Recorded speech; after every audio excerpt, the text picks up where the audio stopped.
Welcome back, dude and dudettes, to another wild episode of Send It Mate. We're here to talk about all things hunting and outdoors. And today, we've got something that'll keep your gear running smoother than a dingo's getaway. That's right. Our show is brought to you by High Caliber, the gun and knife oil company that knows how to keep your firearms and blades in tip-top shape.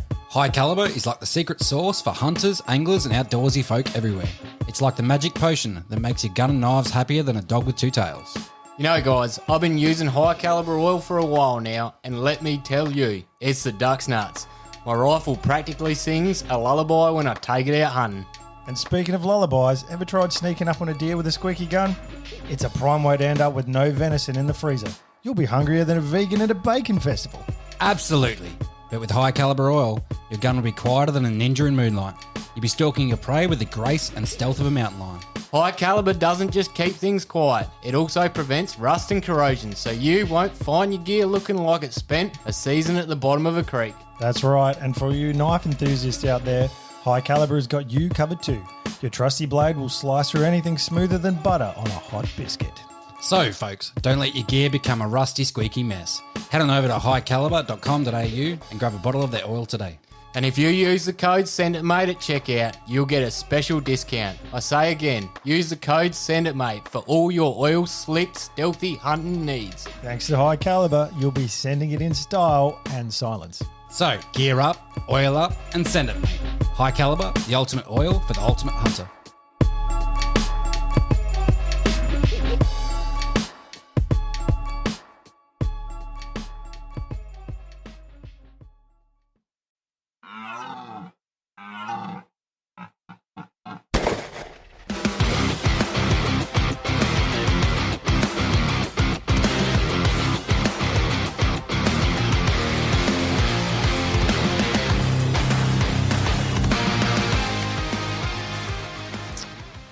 G'day, welcome to another edition of Send It Mate podcast. I'm Caleb. I'm Josh. And I'm Couchy. It sounds weird, man. No, I'm getting used to it. I like it. This has been Fresh the second buzz. podcast you're getting used to. Ryan, you're already gone. You're a faded memory. Oh dear, how you boys going up? A good board, actually, today, man. I've been waiting out all day for this, to be honest. Yeah. Lucky you. Lucky me. Some of us have to slave away and wait till we finish work. But anyway, it's all good. Now, tonight, guys, we've got a special guest. Across the pond. Across the pond. I think she's our first New Zealand guest. I think you're right. We're keen for this. We're keen for the accent. We're keen to hang a bit of shit, as Aussies do with New Zealanders. Sorry, it's got to be done. The Kiwis are all probably like, fucking hell, I haven't heard that one before. Anyway, we should probably introduce her properly. Guys, we've got Ashlee Strange with us tonight. How you going, Ashlee? I'm good, thanks. How you guys? Look, we're good, excited. We're pretty keen to get into this chat with you. We've done our usual bit of research on the guest and come up with a few interesting things. And I think the most interesting thing I found is you are a vegetarian who hunts. Yeah, Which big question. Absolutely astounds us. So I think, I'm pretty keen to get into that question a bit later on. I knew it was coming. So stay tuned for some explanation around that one, guys. But yeah, I think this came about actually because our mate Josh Haynes recommended you. And that's, okay. And that's why we reached out. He said, oh, yeah, she's a pretty cool chick. Why don't ask her to be on the podcast? And simple as that, you said yes. So I actually wondered how it came about. a bit obscure, I guess. But look, that's the beauty of Instagram. Everyone's just, a click away. So and heaps connected, which is great for the hunting community, I guess. What say we get into these questions? And before we go freestyle with Ashlee, the first one, where are you from? Okay, so I'm from a small beach town called Tairo, and that's in the North Island of New Zealand on the Coromandel Peninsula. Always been there? Grown up, born and raised? Yeah, born and bred here. Yeah, I've been and gone, but yeah, always kind of gravitated back here. Ah, very good. Awesome. I'm kind of trying to picture where that is in my head, but no, I got nothing. What sort of coastline are we talking? Because over here we're used to like really sandy beaches. What's the coastline like?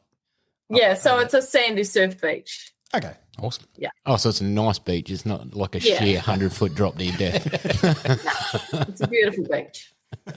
What's the weather like, though, in summer? You're still hitting, like, 40? Nah, not that hot. I'd say we're probably lucky to get 30s. Oh, geez. Nice. Yeah. It's pleasant. If you ever come have you been to Australia? Yes. You have? Yeah, it's like 40 in the shade and you pretty much just die. Yeah. Your skin peels off. I have a feeling the unpleasant winters, though. So it's a fallback. Excellent. All right, Ashlee, what's your favourite food? This one I actually struggled with. I'd say it has to be chocolate, eh? If you class that as a food, that's what I'm going with. No, that's a food. Fair answer. Yeah, it's good. And they've got like a good variety of chocolate these days, sugar-free and all that. Oh, yeah. No, you can't have sugar-free chocolate. Got to have sugar in it. Oh, no, I can't. Like, I'm not really a huge fan of dark chocolate. My missus gets this, like, there's a 70%, an 80%, and like a 90-something percent. Cocoa. And it's just, yeah. Yeah. It's too much. You need the sweetness, I reckon. So, Yeah. Great. You don't. If sugar was if they had invented sugar now, it would be banned. It'd be a class 1 or schedule 1 drug, mate. If they had invented it right now, it's that bad for you. Yeah. it still exists because there's pharmaceutical companies that can make money off all the sugar you consume. That's why it exists, mate. Yeah. Too much money off diabetes, eh? Yeah, something like that. Well, actually, I came across something online. Venison chili was a way you mentioned about preparing venison. What's the story there? Where did you find that? Somewhere. I think someone had asked you what was your favourite way to prepare venison. Oh, okay. And it was a venison chili. Gotcha. Is that a recipe you've got or just in general? Yeah, it's a recipe I've got. So it's like chili con carne with venison. Ah, very good. That sounds delightful, to be honest. Bit of a change up. Have you tasted it? No. so how do you know it's nice? I've been told it's good, but hey, they could be being polite at the same time. This is going to bring this question up. We may as well get into it because we're on the topic of food. Yeah, why not? We can digress as much as we like, so go for it. Yeah, let's do it. So what's the story behind that? They're not eating meat. Yeah.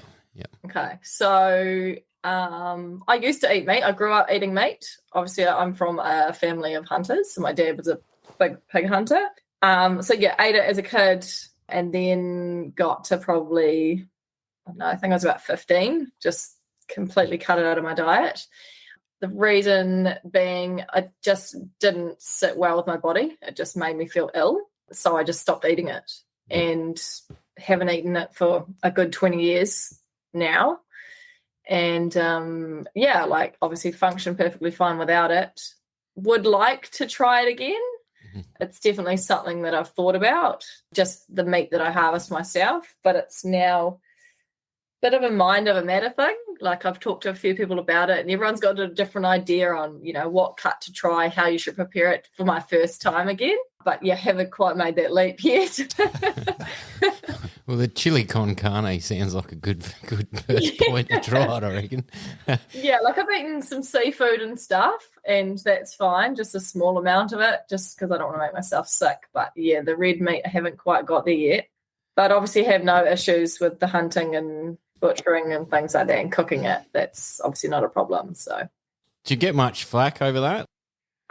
Yeah, it's not something I hide, but it's not something I sort of advertise, I guess you could say. Thanks, because so many people just can't fathom it. It's such a weird thing. And I understand that it is different, but it's weird. I know. Oh, look, it's admirable that you're living in accordance with your body, but you're still hunting. You're still chasing that passion. You're not letting the empathy side of things sort of control what you eat, which is good to see. A lot of people could learn from that, I reckon. Definitely. Like, yeah. I don't know how to really say it, but well, most vegetarians and vegans, you're talking about hunting to them, and they're just like, they're more against it than anything. Yeah, it's the empathy side of things that stops their brain from sort of calculating, why do I actually do it? Yeah, I get a lot of flack from that side of things because I don't eat it, and so they just straight away are just in for the kill, saying you're just a psycho pretty much, and we just kill things for fun of it and all that side of things. And I'm like, well, no, people do eat it. I don't just kill it and leave it there or anything weird like that. So yeah, people just find it hard to get their head around, I think. And yeah. It's different. I'm one of a kind, I think. One question I got with that is what do you do with your meat when you harvest it? Like I'm guessing family is probably mostly where it goes to. Yeah, so family eat it, friends eat it. I donate quite a lot of it to local community stuff, like sports clubs and things like that. So, yeah, it all gets eaten. It's definitely not just go out there and shoot something for the sake of shooting it, if you know what I mean.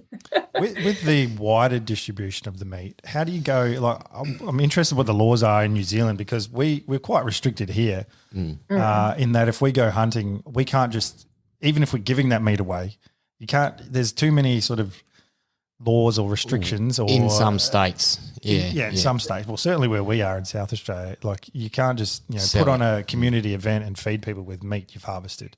There's too many health and safety sort of issues. Yeah. So how does it go over there? We have those too. I mean, we have those. I don't know if it's as strict, but I mean, that is a thing here. Yeah. Whether you abide by it, I think, is a different thing. Don't know if I'm getting myself in trouble here.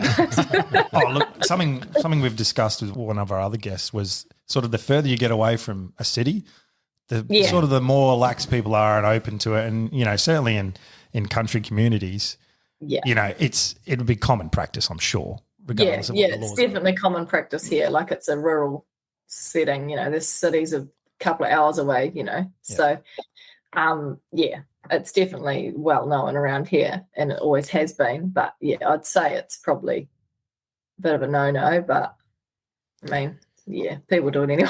I feel like New Zealand has a larger sort of hunting community than Australia as well, obviously per capita, but like it's more widely accepted. Where here you go into a town and it it's voodoo, absolute voodoo magic, for a while. It definitely seems more cultural as well. Yeah, definitely. Like a bit of your history's sort of like involved in it, although it's all introduced species over there. Yeah, it's all introduced here. But it is. Like, I mean, rural side of things, most kids are growing up with it. City-wise, if you go there, that's less kind of accepted, I suppose. But, it is pretty common here, especially in a rural setting, All right. What was your first job, Ashlee? My first job? Oh, wow. Like a real job? Be whatever, really. Whatever you did to get and got paid for it. Oh, gosh, we're going back quite far here. Once upon a time, I worked at the mini putt. Nice. This is a long time ago. At the what? Mini putt. Oh, golf. I think that was our first mini golf, yeah. Oh, mini golf. Yeah, that's the way I took it anyway. Mini golf. Yeah. Mini putt. Yeah, this is a long time ago. Mini putt. What age are we talking there? Like teenager? Oh, yeah, like early teens. Perfect. Yeah. Was that something that you did at that time as well? Just to sort of mix a sort of a game into your job as well? Like, it was just living in a small town. That was just a job, know. Sweet. Yeah, fair enough. Yeah, nothing exciting. Wish it had a cool story, but it doesn't. Hey, look, we'll start somewhere with the first job. We've had some pretty random ones. We actually think that Couchies was one of the better first jobs. Sweet. Which was loading clays at the shooting range. Yes. Oh, no, that's way cooler than mine. It was good fun too. It's also child slave labour. Paid for my days, so I can't complain. Yeah. Anyway, we'll keep rolling. If you could trade places with anyone in the world, who would that be? I actually couldn't come up with anyone. And this might sound really lame, but I'm quite happy with who I am. That's fair. And I don't think I would trade places, to be honest. We've had that answer quite a few times. Just because people are happy in their own skin and they got a pretty cool life. But what about if it was just for a day and you could? Oh God! You could trade places with anyone and just do some random stuff or something. A billionaire or someone cool. Oh, just to try their life for a day. What about your PM and then kick yourself? Kick yourself. Sorry. It's the least person I would trade places. No, not her. God, no. No, it'd have to be someone like not in this country. Someone with lots of money that do something cool. I can't think of anyone, sorry. Nah, that's cool. That's cool. That actually puts a lot of people on the spot, that question, to be honest. It is a hard one. It is. It is. Definitely. Yeah, I mean, especially if you're pretty happy with what you're up to in life, then, you know, fair enough. All right, well, we'll go to the next one. What's the most dangerous thing you've ever done? Most dangerous thing? Oh, God.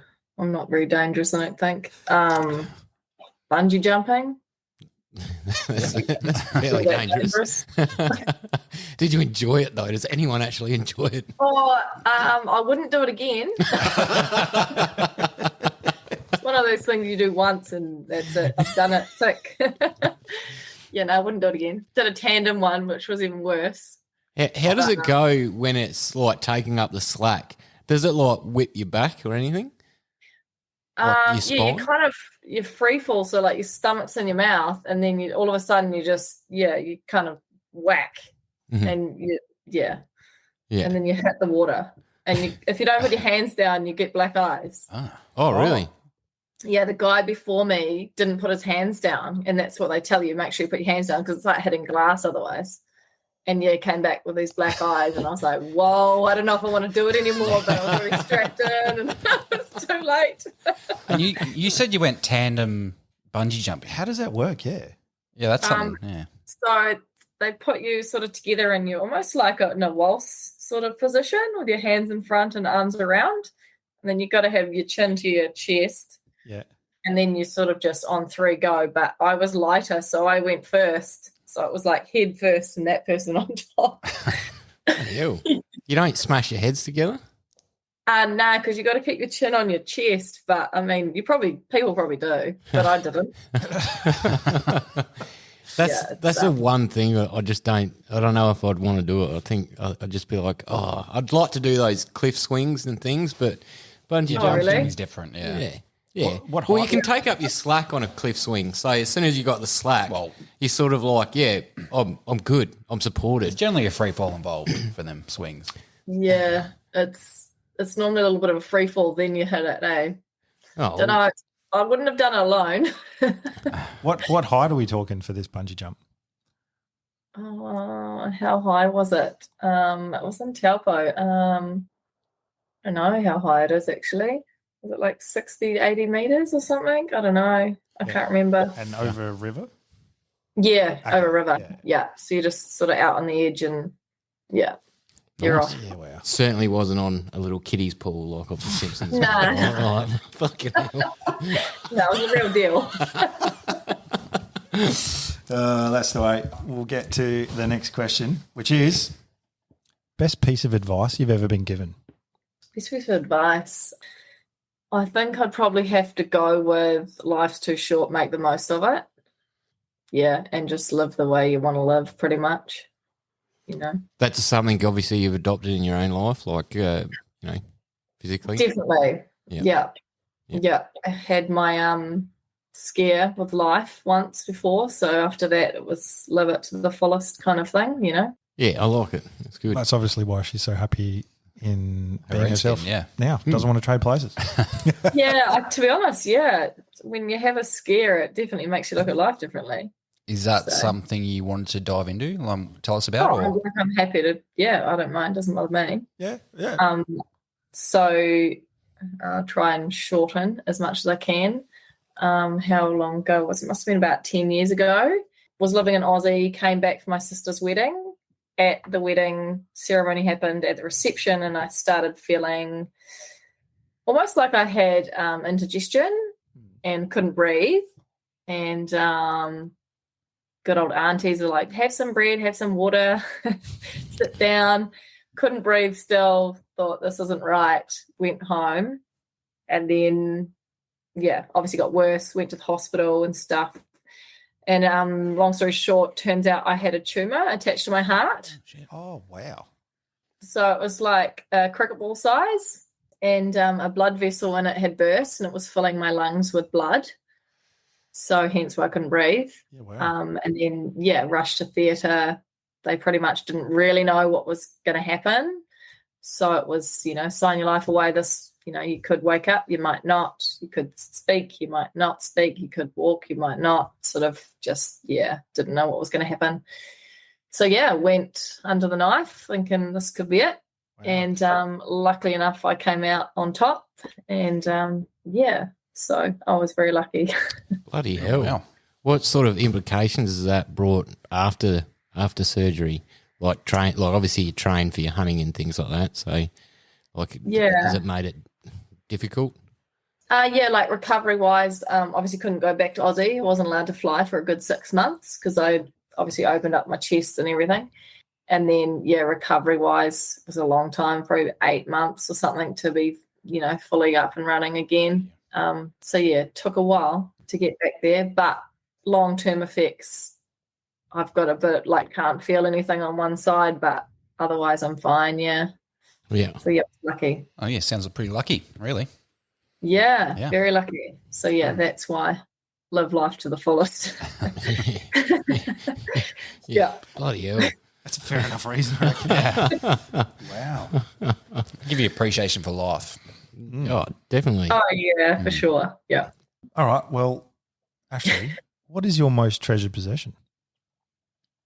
My most treasured possession, and I can't say kids, can I? Because they're not a possession. Depends how you view them, really. But.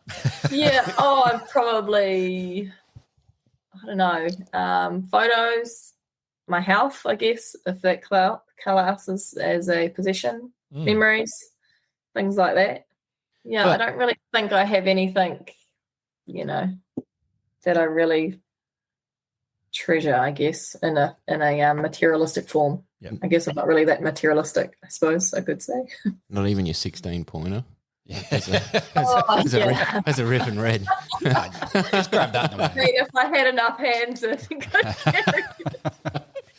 Kids can wait, right? That's attached to memories, like a photo, I guess. So. Yeah, that is. Yeah. And I kind of like. I get the whole not being materialistic thing and having a minimalistic sort of life because none of it can go to the grave with you anyway. So, exactly. Yeah. Except for Masako. I'm being buried with Masako. Put all the heads in the grave. Just I go already out the had storage someone crate. come around today and look in my house and say it's like a graveyard. It's like, oh,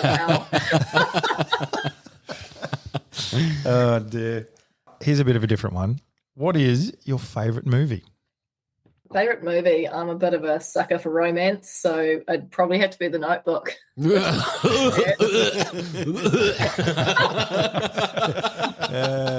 Listen to Love us. a good chick flick, me.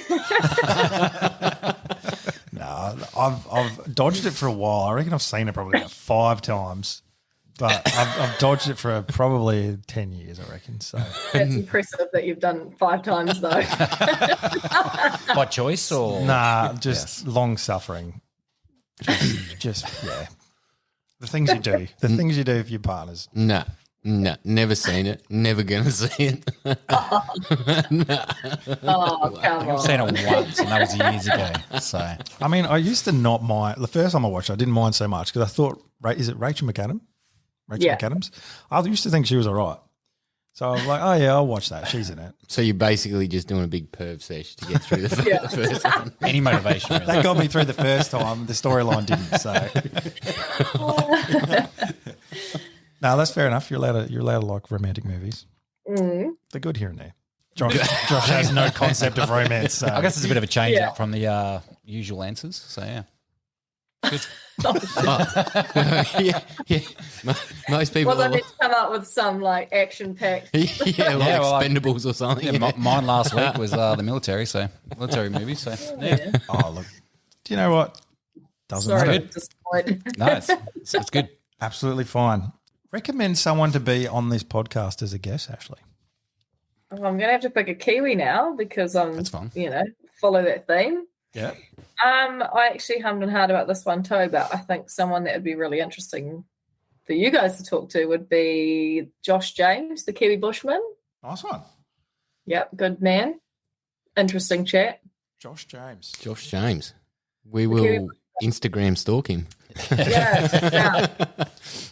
Yeah. He's not the guy who shoots with black powder, is he? No. No. Okay. I did notice you shot black powder. Was that Did you enjoyable? see that video? Yeah. You look rather excited and a little bit frightened at the same time. It Almost was the overwhelming, first time. I didn't know what to expect. And yeah, wow. I went first. The boys all thought it was a great laugh.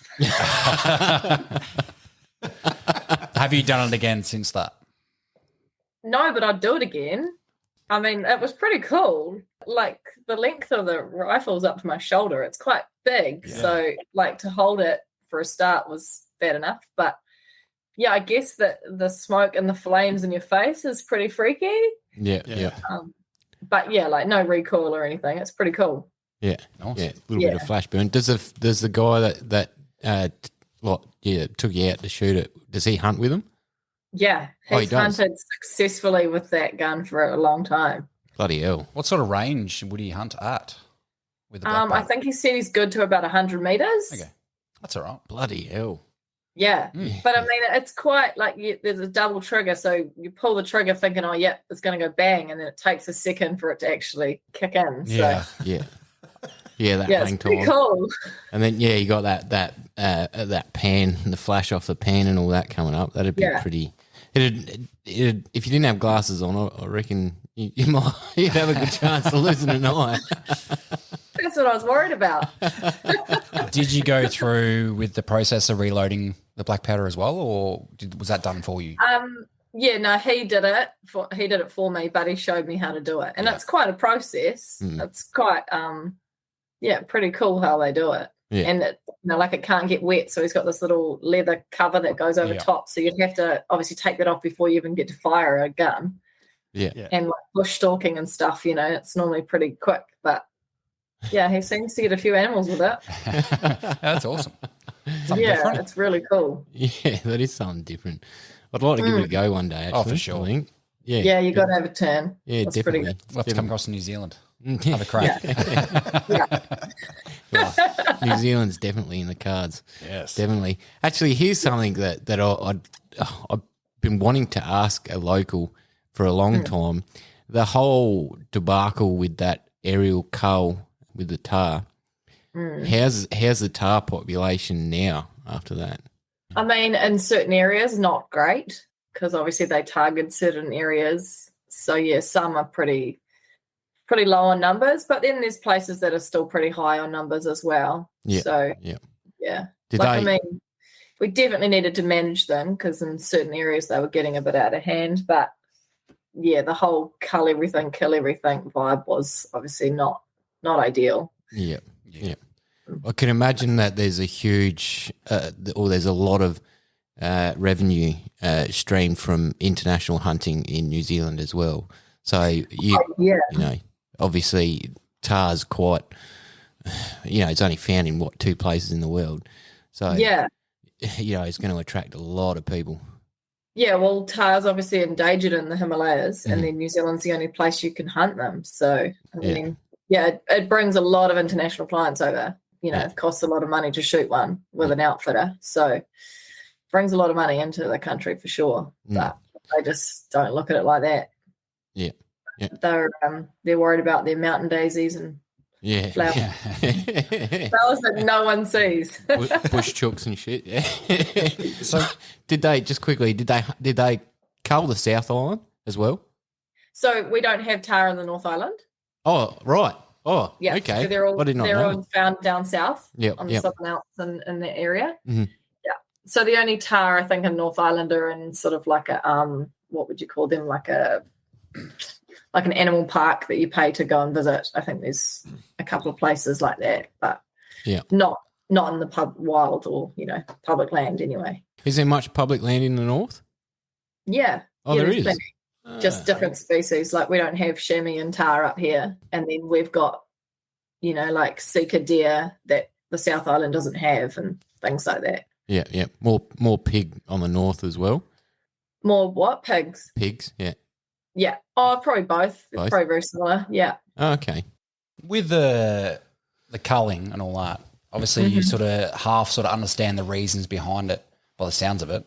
Yeah. What was the public like in their support or their non-support? Yeah, like obviously the hunting community and everything were pretty up in arms about it, just because like DOC at this time were wanting to eradicate and just kill everything, whereas the hunters understood that they needed managing, which is fair enough. But I think the way they went about it, and they just went through and just killed everything in areas, instead of targeting areas that hunters couldn't get to or were harder to get to, they targeted areas that were easy access. Oh, yeah. So, Yep. you know, there was little things like that they probably, weren't great. But, I mean, the Game Animal Council and stuff fought pretty hard on it and managed to get some good outcomes, which is good. And were they only targeting tahr? Or was there other species? That's what they said they were targeting, Yeah. Whether they did is, Got a little trigger happy. Yeah. To be seen. We've heard a few stories about chopper culling and things like that, and we've heard also they fudged a few numbers too. So, I'd shot say so. 20. Oh, Yeah. Yeah, I think they said that they were, targeting bulls only or nannies only, but I think they were just shooting everything. Yeah. Yeah.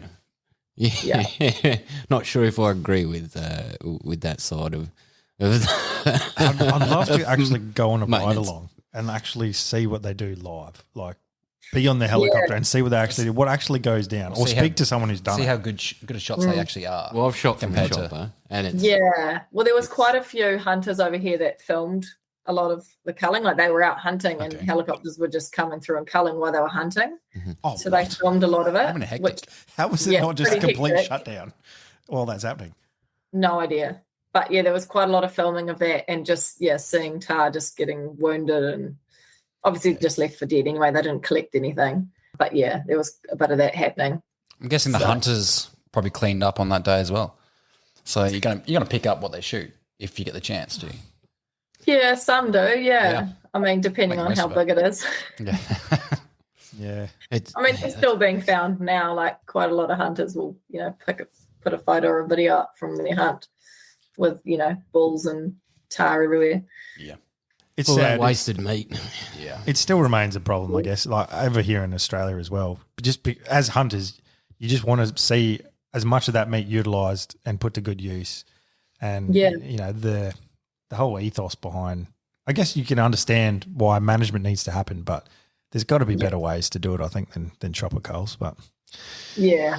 Well, here in Australia, I mean, there's only a few states that allow public land hunting. So in Australia, so it, the rest of the states are just solely managed by like contract shooters, and it's wasteful and it's costing taxpayers money to do this. When if they took a leaf out of other countries like New Zealand, they can get paid for the average Joe hunter to go out and do it for them. Yeah. Like that's, Seems like a way seems like better a idea. no-brainer. Like Yeah. making money. We've had a few instances where like our Game Animal Council have, worked with the Wapiti Foundation. So we have Wapiti obviously down south, and they've done culls on because they're trying to sort of eradicate a lot of the red deer because they don't want to crossbreed. But they actually collected the meat and then got it all butchered and stuff, and it was given to like food banks and stuff. That's Yeah, nice. outstanding. Yeah. Bloody But then hell. it costs money, and the government obviously don't want to pay for that. So, Yeah. but so, and I mean, like Burger Fuel, they've just brought out, obviously you have Burger Fuel. Do you have Burger Fuel? No, No. it's like a burger joint here. okay.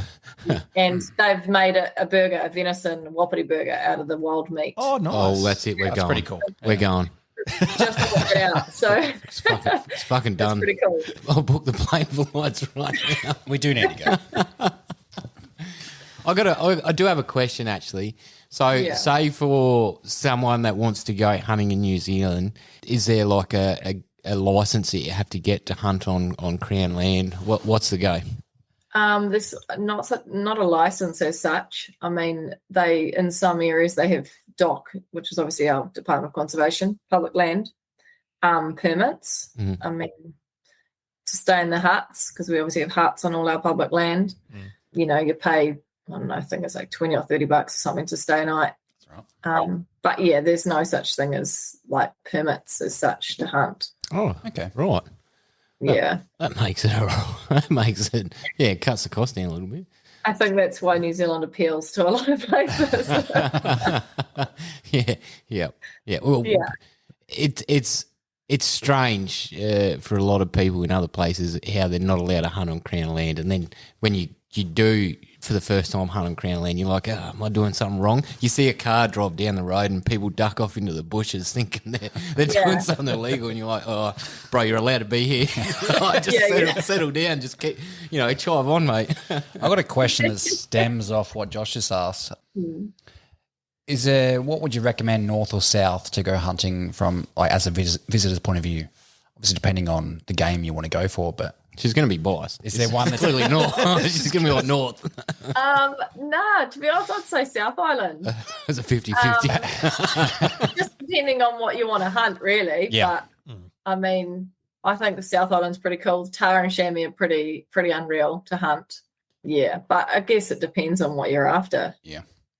A 16-point red. I mean, there's good red deer down south too. So, is one easier to hunt than the other, or as in like terrain-wise, or what you mean? Which like species? North to south, the islands? Oh, I mean, South Island's obviously a lot bigger, like mountain-wise, and snow and stuff like that. So, yeah. But then bush stalking isn't easy either. So, yeah, I guess it depends on where you're going and what you're targeting, really. Yep. I can imagine the bushwalking, it's thick bush just like here, blackberry, all that kind of crap that you got to go through, broomweed, all that fun shit that's terrible to try and walk through. I think, yeah.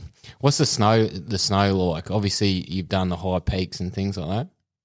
Yeah, like I've been down south a few times now, hunting tar and chamois. Yeah, I haven't had a massive like snow dump hunt. So I haven't been, waist deep or anything like that. I'm not looking forward to that. But, yeah, I've had, dusting of snow kind of stuff. And, I mean, it's a lot easier to spot a tar because they're, darker. So they stand out. Yeah. But, yeah, she's pretty cold underfoot. Yeah. What would be one thing you wouldn't leave at home to hunt in the snow? Oh, gosh. One thing I wouldn't leave would be my sleeping bag. Yeah. Well, that's obvious, but yeah. I'm not sure how else to word that, but probably like a special item. Yeah, I guess one thing you recommend. Like a special item. Ooh. We had one. This might spark your thoughts. Okay. When we went over to the snow, Josh and I, in Victoria, in the high country there, we took hot water bottles and.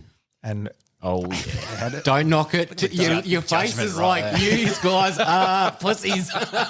Don't knock it till you try it. Sense some judgment. 100%. I mean, I've not tried it, but I'm thinking I'll give it a go. But honestly, it worked. So, obviously you boil the kettle for a coffee. Jet boil, yeah. Yeah, and then we just thought, well, a bit of extra hot water in the hot water bottle in the bottom of the sleeping bag. Yeah. And then it was ace. When you get into bed, can't say I've tried it. Yeah, I mean, it's not a bad option. I've been on a couple of hunts where we've had the tent with the fireplace. Yeah. So, it's pretty cozy. But when the fire goes out, she's pretty cold. That's the point that you get that disturbance in your sleep of a night. You're like, fuck, why am I suddenly freezing? Yeah, literally, it's what it's like. And wanting someone else to get the fire going. Yeah. We don't have a lot of specialty shops here that I guess you can buy those tents with fire retardant fabric on them to have stoves and things in. And our closest is obviously the States that sell them, and they're thousands of dollars. They start getting ridiculous. So, yeah, at the end of the day, we've sort of like we've got to be creative about how to keep warm in the snow. So, hot water bottles. Thanks, Nan. It's not a bad idea. I'm surprised I hadn't thought of it. Yeah. Actually, most people laugh, and we've had a couple of friends who have done it and used hot water bottles. And when they were out, guys would laugh at them. But then at like midnight, they're like, "How you feeling?" I'm warm. Yeah. The next hunt, everyone else brings them. Normally it's just chuck everything on that you own. Just Al, if you ever do try it, let us know how you go. Yeah, I'm definitely going to give it a go. I hate the cold, so it'll be perfect. Oh, there's nothing worse than waking up freezing. All right, so this begs a question quickly, and my missus actually asked me to ask you this. Oh God! So she's pretty keen in getting out and getting like hunting and things like that, and she wants to know. And obviously, you're going to be biased probably about this a little bit, but what boot and female hunting attire do you recommend? Well, yeah, I'm going to have to be biased. You're like, definitely not lower. You're associated with a few brands, so let's be honest. Yeah, okay. So, yeah, I'm lower, obviously. Yep. But then in saying that, I have tried a few different brands and I would recommend lower, regardless of whether I'm sponsored by them or not. Mm-hmm. I do recommend their boots. I've got the lower Tibets and they're awesome. And I wear those bush stalking, not just mountaineering and whatnot. So, that would be my go-to boot. Yep. Clothing wise, I mean, we're kind of getting a lot better now with women's hunting gear. We used to be pretty rubbish. But brands are coming out with better stuff more and more, which is really cool to see. But obviously I'm associated with Stony Creek. Yep. And they've got heaps of women's gear, which is really cool. And like I said, they're just coming out with bigger and better stuff now, which is awesome. How do you find the sizing? Sorry to butt in. When we buy gear in Australia, because nowhere really stocks a diverse range of equipment here for hunters especially. So you're taking a poke pretty much online. So, you got to get the old seamstress tape out and measure yourself just to double check. And even then, it's like you're throwing a dart at a dartboard. Just like, am I gonna hit the bullseye? Or I just wasted $400. So how's the sizing go with lower the boots and like the clothes? The Stony Creek, yeah. Stony Creek. So my lowers are my normal shoe size, so they're true to size. Yeah. And same with my Stony Creek gear, that's just the standard size that I always wear. Yeah. So they're pretty true to size. I get asked that a lot actually by women. Yeah. Are they a bigger or smaller size fit? But no, they're just my general size. So. And your outer garment, say like your puffy or your sort of things like that, just a size bigger or. Yeah, generally I will go a size bigger just because if I'm going to obviously chuck a whole lot of gear underneath with my puffers and my jackets and stuff. But, everything else is pretty true to size that I would normally wear. Sweet. Yeah. All right. Awesome. That'll definitely help some of our listeners actually because we're terrible as I said, in Australia. We just have no shops that stock decent things and obviously with COVID, it's pretty difficult to get stuff here now. I just went through the process myself to get some new gear and it was a shot in the dark. I was eagerly waiting for them to rock up just to see if they'd fit me. Yeah. But that's all. I mean, and you're right, obviously the female hunting line of things is only just starting to take off now. There's a bit more progression with that side of, I guess, hunting. Do you know when that started growing and becoming more popular as a female to hunt? Or I'd say probably the last 5 years. Okay. That's sort of really just ramped it up. And even more and more, there's more brands getting on board with more. Some brands still only have like a pair of pants and a top, whereas, a lot of the others are adding more and more to it, which is really cool to see.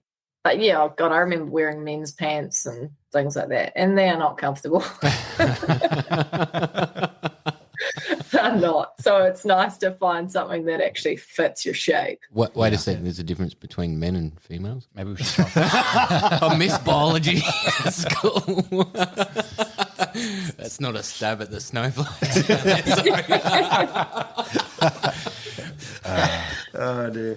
Is there something like in particular, like with style-wise, that suits a female hunter more so than a male? Like particularly with pants, I guess. You see a lot of leggings sort of style for the pants more so. I mean, as blokes, we just love having pockets for heaps of shit. Like, is that a factor for female pants or? I mean, yeah, pants wise, obviously the crotch area is a bit different in a woman.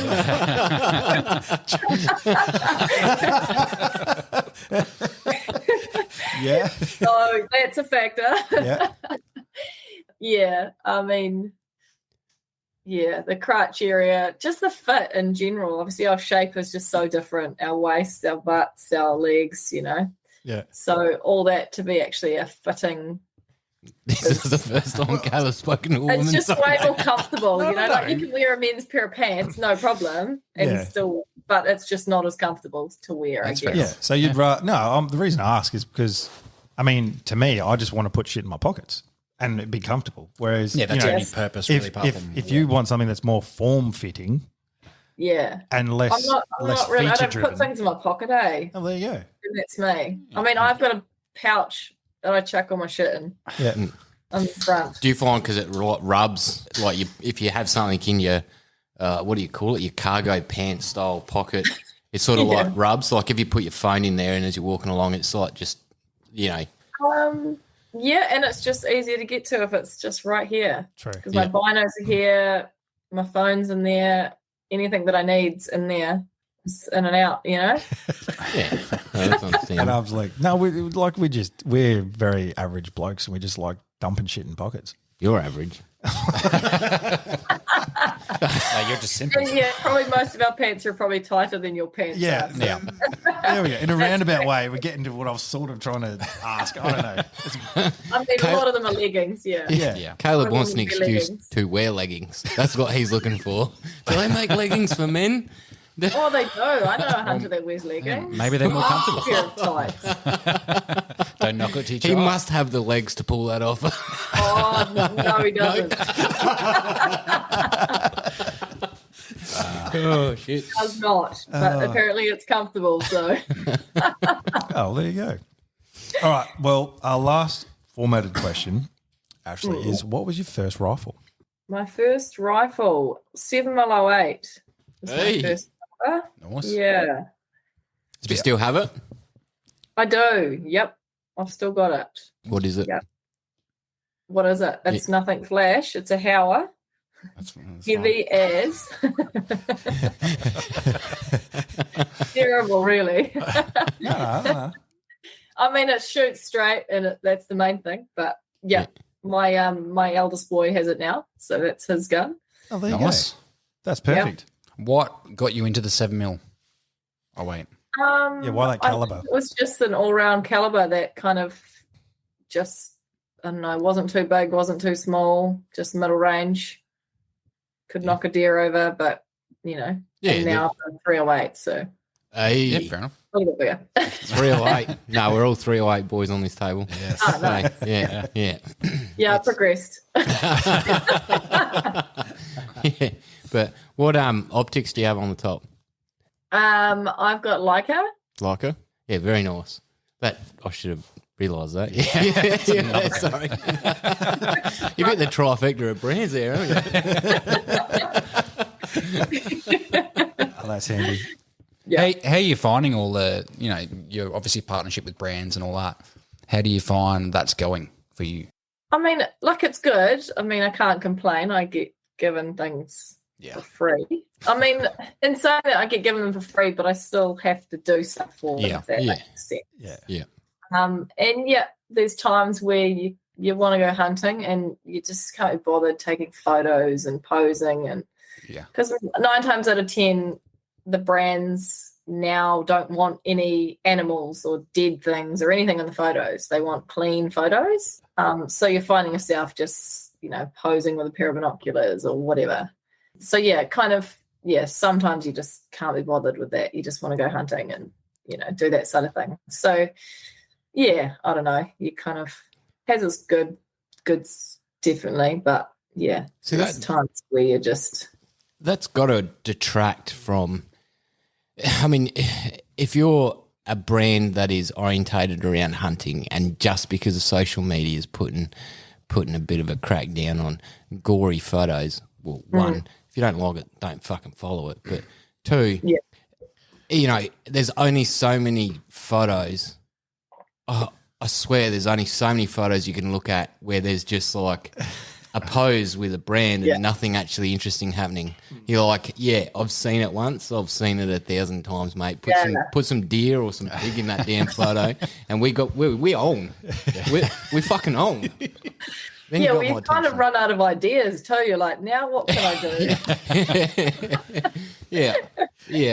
It's the way the brands want to do it now, you know. Not all of them, but a number of them just want to get away from that side of things. So, yeah, it definitely makes it a bit more challenging and, you know, makes it a little bit more of a, not a challenge, but, you know, you're out hunting and you've got to stop and do something. Yeah. To get a photo. Do you know what I mean? Yeah. So it doesn't feel as natural, I guess you could say. Yeah. This is a point that I actually wrote down to sort of go through with you. So obviously doing a bit of research on you for the podcast, going through some of your photos. Now Instagram started to crack down on – look, we're professionals, all right, mate? All right. Don't worry, I'm used to it. You guys are harmless compared to some. But Instagram sort of started to crack down on I guess, inappropriate images, or what they think is inappropriate. Once again, if you don't like it, don't follow it. But and I noticed that some of your photos were censored. Do you find yourself tiptoeing around Instagram and your social platforms with that? Or you just don't care? You just like put up, it gets taken down, it gets taken down. I mean, to be honest, I haven't had that many taken, well, that I know of. I didn't even know I had any censored, to be honest. Yeah, that's the other thing is I did wonder, because I can see that it's censored. Can you see that it's censored? Because it's got to, like, it'll ask you for, verify your age, and if you want to see this photo, click. Oh. And you're like, okay, great. I'll reveal. It's only a handful. That's all. Oh. Yeah. And I didn't even know that. Nah. Oh, well, I mean, I don't really think about it, to be honest. But then in saying that, the photos that I post, I try really hard to, guess how I could explain it. So for me, I'm very big on trying to show an image that not necessarily makes hunting look in a bad way. Does that make sense? Yeah. So if you're a non-hunter looking at a picture, I don't want it to look like hunting is bad. Does that make sense? Yeah. Trying to make it look tasteful. Yeah, I like to my photos. I don't want a deer with a tongue hanging out and blood everywhere and things that were sitting on it. I'm really not into that. Yeah. So I try and be quite respectful, I guess you could say. Yeah. That makes sense. Yeah. Whether I've nailed that, I don't know. And no, you've definitely got an identity on your page. There's no doubt about that. I completely disagree with what social media is doing. You know, it's the oldest tradition in the world, because it's how you used to feed yourself, and we're still carrying on with that. You're right, though. There's a bad image, especially here in Australia. A whole bunch of motherfucking drunk cowboys fucking just shooting shit and leaving it to rot. See, that's maybe where we were in the fucking 70s, but, it's 2020, like 2022. Sorry. You know, 2 years. You know, like people have evolved a little bit more from that cowboy attitude. But everyone's so touchy still about it. Yeah. For me, it's an educational thing that we just need to educate the ignorant, and then we'll be free to just express ourselves however we see fit. But agreed. I mean, we've got those cowboys and idiots over here too, and some people just don't care. You know, like they'll post a photo of, just gory, horrible. And it's not even, and I just, for me, it's like a non-hunter sees that and they just straight away go, oh, hunting's disgusting, look at this, whereas I think if we make an effort to be respectful, not only to other people seeing it, but to the animal itself, and take a decent photo, it's going to be better in the long run, I think. Yeah, definitely. Put our best foot forward. Yeah. Yeah. I get that. On going with that education sort of theme that Josh said, I remember growing up that hunting and shooting was a thing that was just sort of, I guess, taught almost as a kid, like it's sort of gone through in schooling and stuff like that. Like I remember some classes were shooting itself. It's mainly clay birds, but not hunting. But what's it like in New Zealand for, I guess, kids at school and stuff like that? Are they exposed to that sort of thing? I mean, I think in certain areas in New Zealand there are schools that definitely encourage that side of things. My kids' school, it's not taught.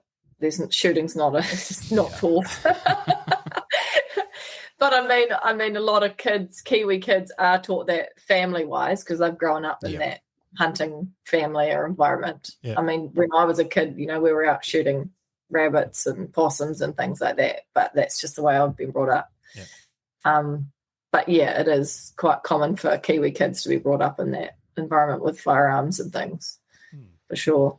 Well, I mean, something we ask all, I guess, is where their love of the outdoors originated from way back when you were a kid, and you did touch on your old man just before. Was that where it all started? Like, what age were you sort of out and about in the outdoors, fishing, hunting?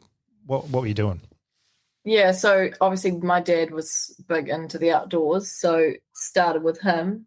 He was into pig hunting, but also very outdoorsy, so, fishing, hunting, all that side of things.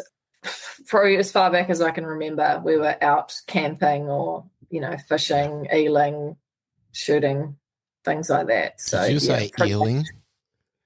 Eeling? Ealing? Yeah, eels. Ealing, yeah, so you're catching eels. Yeah. Right. That sounds like a great pastime.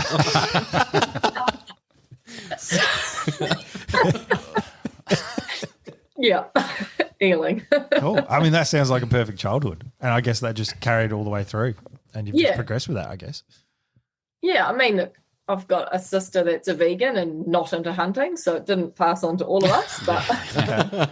How did your father pig hunt? Like, what was his technique? Obviously, sticking or shooting? Sticking was Is it sticking or shooting? Yeah. Yeah. So he was a pig hunter with dogs. So sticking mainly. Yeah. They didn't really use guns as such back then. Jake must. Yeah. It's something that I've always sort of watched. I haven't done it before, but it's a lot more personal, I guess you could say, than just like shooting them with a rifle. It's different. Have you gone dogging before? Yeah, so I've been out a few times. I don't have dogs. I don't run dogs myself. Yeah. I mean, I'm not massive on it, but I mean, I'll go out. The first time I went out was with my dad. I think I was about 8. Was throwing up a tree because the ball was heading towards me. But yeah, let's just say Mum found out and I wasn't allowed to go again.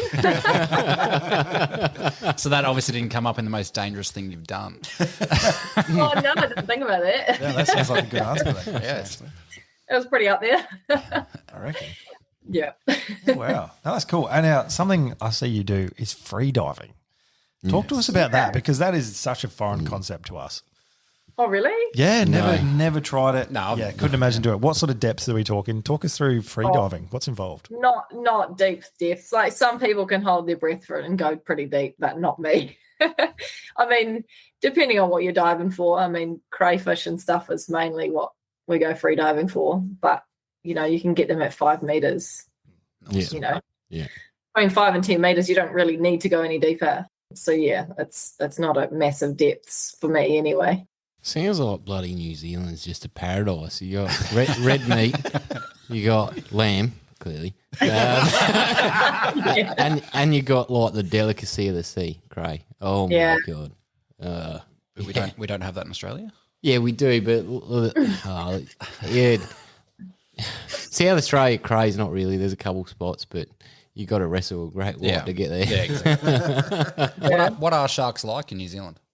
Is that sharks? Yeah. Is it even a consideration?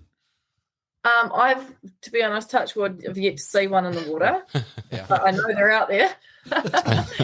Yeah, like there's bronzies that apparently can be pretty harmless, but then can get a bit toey. But that's pretty much the only thing you'll really see around if you're diving. See, I could deal with that. Yeah, that's not yeah. Bull sharks, tigers, and great whites. Yeah, no, I find that difficult to deal with. When I did my dive ticket in New South Wales, my first dive, I saw 2 different species of shark. I can't remember the names, but yeah. Did you panic? Well, I guess we were sort of warned early on of what we could see, and it's pretty much a great white was the only thing you had to worry about at that time. So yeah, but we didn't see one of those. Yeah, there's a lot more around in summertime, but during winter and stuff, they're not really around, which is quite nice. But would you get in the water during winter? That must be fucking Arctic. Yeah. It's pretty fresh, but a good wetsuit goes a long way. What temperatures are we talking for winter for you? What temperatures? Yeah. Well, I think the last dive was like 15 degrees. Like not that cold, probably for you guys. That's all right. That's pretty good. Yeah, that's all right. I feel like SA water is a lot colder. I think we'd have about that in winter. No, we'd have like. I'm not mate, sure. have you? No, water I temperature. got in the water a month ago, man. It was like someone was stabbing my legs with knives. It's because your legs are like It's winter. pins. Yeah, bro, it would be about terrible, 15 mate. degrees. It'd be about that. No, 10, 15 it's got to be lower than that. I'm going to Google search in this winter, later. what? It seems to be Anything warmer less in than your water. body temperature is going to feel cold. Mm. So 15 degrees is quite cold. Do you know the outside temp at the 15-degree mark of the water temp?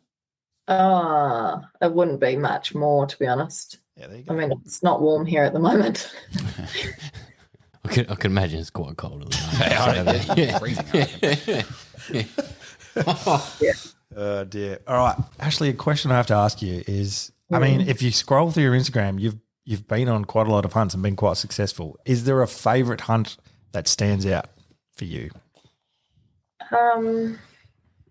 This is always a hard one. They're all pretty good. But, They're all good for different reasons, aren't they?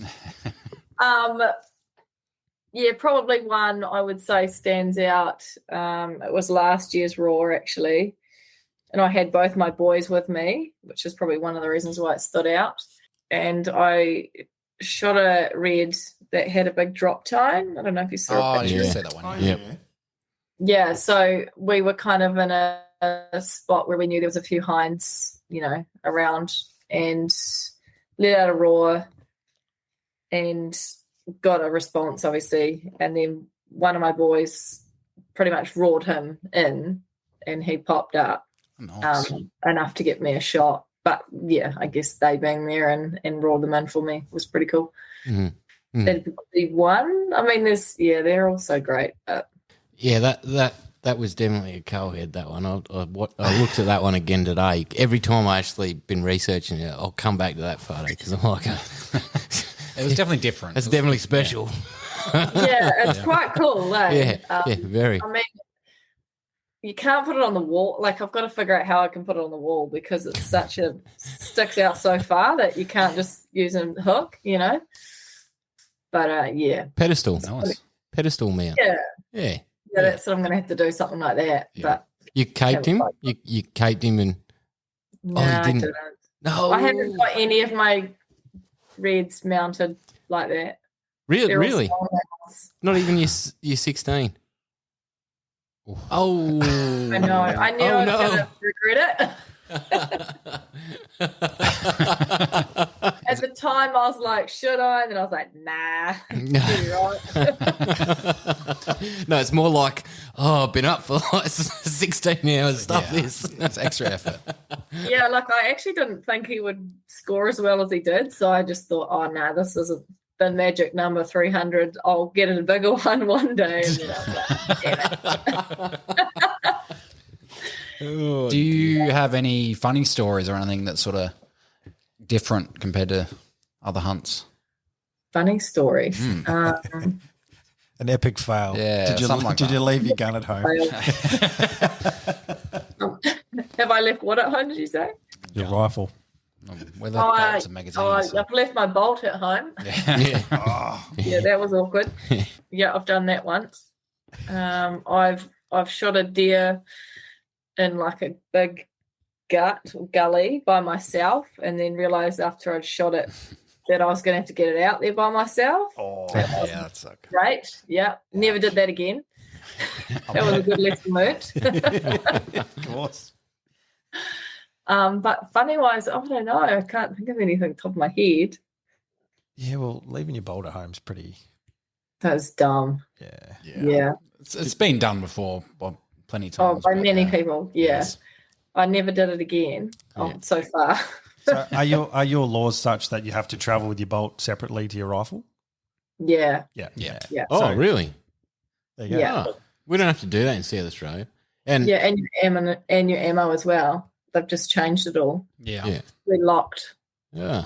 It reminds me of a time we went hunting and left the key to the ammo box at home. That Yeah. sucked. Yeah. Yes. That was good thing they make ammo boxes out of plastic.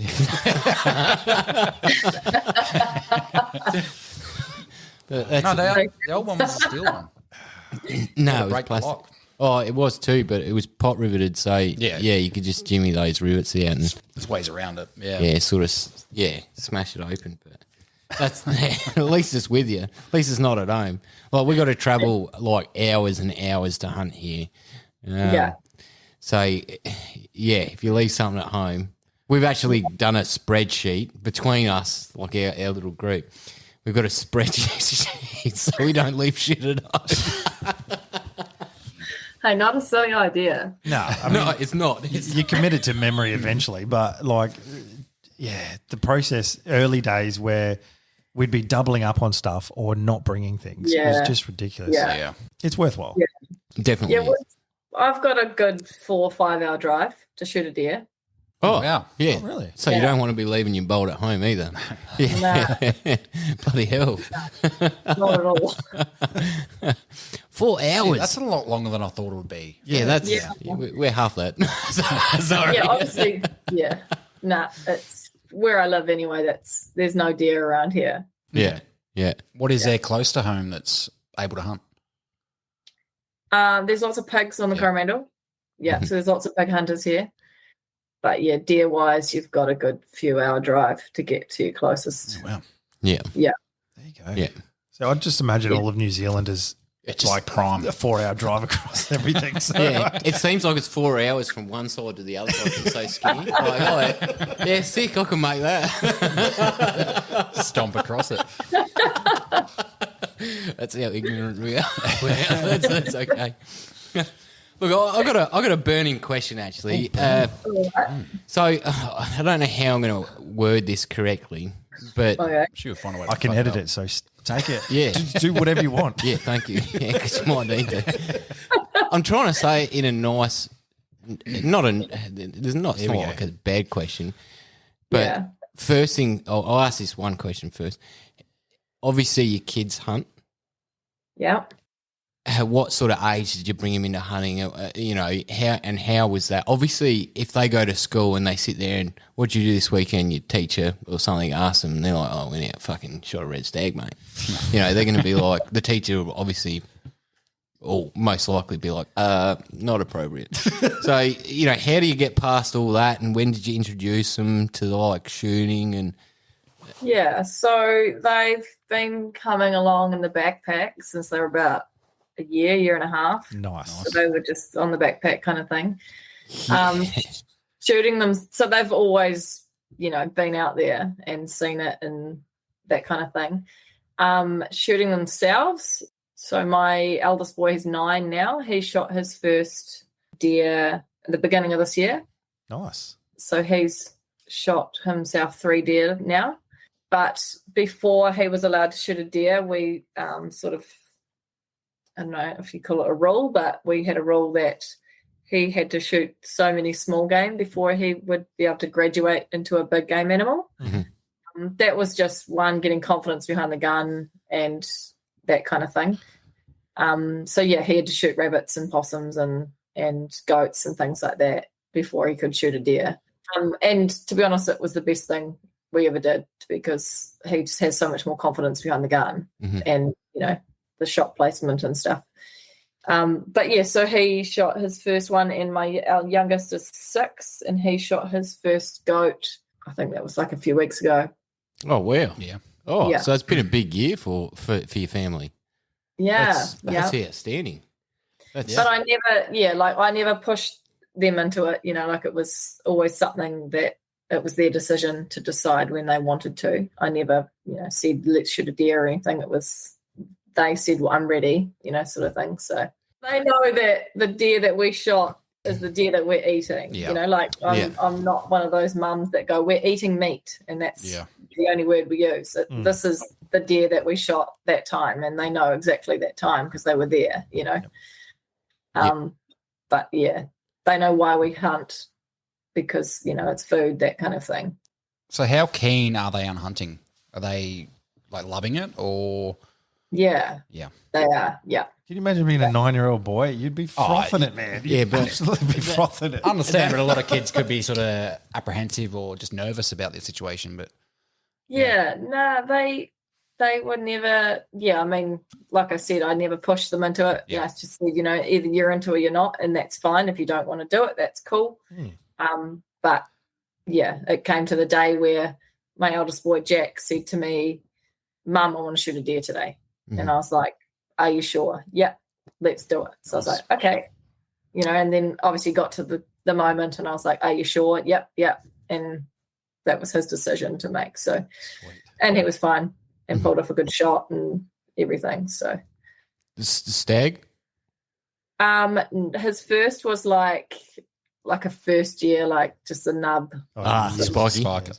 Yeah, and that was the other thing. Like, he could have gone out there and shot a trophy animal, but I didn't want him to do that for his first. I sort of felt like, work your way up and earn it, I guess you could say. And I didn't make it easy for him. He had to wait and be patient and crawl and things like that. So that's perfect. That's a good progression, I reckon. Yeah, but that's what I was going to say. Is like because you're out doing it.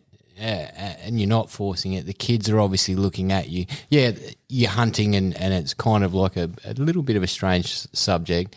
But the kids are like, oh, mum's passionate about something. So it's teaching your kids about passion, really, and inspiring them, definitely. And I think that from a young age, like obviously children are very influential. So it's at a young age. So I think that's a good thing. That's I think we need to do it more in the hunting community. Just not push the kids into it, but just expose them to it and the passion behind it.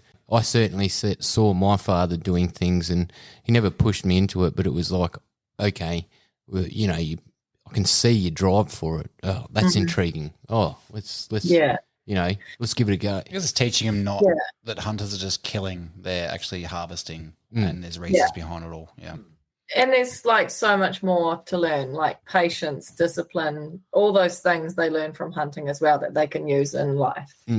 Life skills they learn as well as shooting something. And there's a lot to it. And the resilience. I mean, like you're in New Zealand, I can imagine the elements are pretty brutal at times. Yeah, like cold, wet, shitty. Yeah. And like you might go out and you might not get something. And then you're like, I remember the first time I took, like when he decided he wanted to shoot a stag this year in the raw, he said to me, I want to shoot a red stag, a roaring red stag. And I was like, okay, sweet. You're going to roar it, do all that work. Because he knew what to do because he'd seen it, obviously.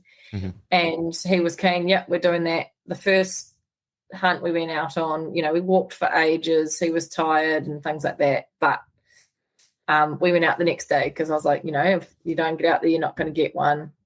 And we were lined up on a deer and it spooked and he was gutted, like, but I was like, that's just hunting. That's how it is. Sometimes it works, sometimes it doesn't. But the next day we'll go out and we'll do it again, like just, I don't know, I guess that it's not just out there, shoot, done, Oh, that's such a good lesson in patience and persistence. And that is, it's such a good point. No, I mean, I'm a parent as well. I've got twin daughters who are 6. Yeah. So they're not at a stage where they want to go hunting. So they know about everything I do and they love venison. Like they absolutely love eating and partaking in anything that I bring home. But they're still sort of like, oh, Dad, do you have to shoot the deer? Like, they don't like animals dying, basically. Yeah. Stop putting Frozen on fucking repeat, then, mate. Jesus, put Meat Eaters on repeat and just make them watch it. But I'm very keen, and I'm listening and a little bit jealous, I guess, with that, where you've had that moment where your son's gone, I want to shoot a deer today, Mum. Like, and I'm looking forward to that because I mean, if it comes, it comes. If it doesn't, it doesn't. Yeah. But I think certainly one of the two is she's pretty keen to get out there. So that's cool. It's pretty cool when they decide that I'm going to do it, and it's like, oh my god, I'm more excited than you are, but let's do it. You know? That's awesome. Literally. But when he shot his first deer, he was so stoked, and yeah, cool. And you've passed that on to them as well, like multi-generational from your dad to you, and then that next generation down. I think that's the coolest thing. So yeah, that's pretty cool. Good on you for getting out there with your kids. Now, Josh, what do you got? Just quickly, which do you like more, the fishing or like diving or the hunting? Which would be go-to? Hunting would be mine. Yeah. I do more hunting than I do diving. Yeah. I've seen a few trout. Been cool. Oh, yeah. We've got a few rivers down where we hunt that have trout. Yeah, the boys get into that big time. They love it. Fly or lure? Just spinning. Yeah. Normally. Yeah. Fly. Flies for pompous fucking kids. Fuck that shit. Ain't no one because it requires skill. Oh, yeah. I think you'll end up hooking yourself. That's why. Oh, mate, no one's got time for that. No, that's something I definitely want to try is fly fishing because I don't know, it's something different. We've had a fly fisherman on the podcast. Where was that attitude when he was on? Just keep it cool. Ross, he's more of a hunter than a fly fisherman. You didn't give him shit for fly fishing. You were like, oh, that's so cool. Yeah.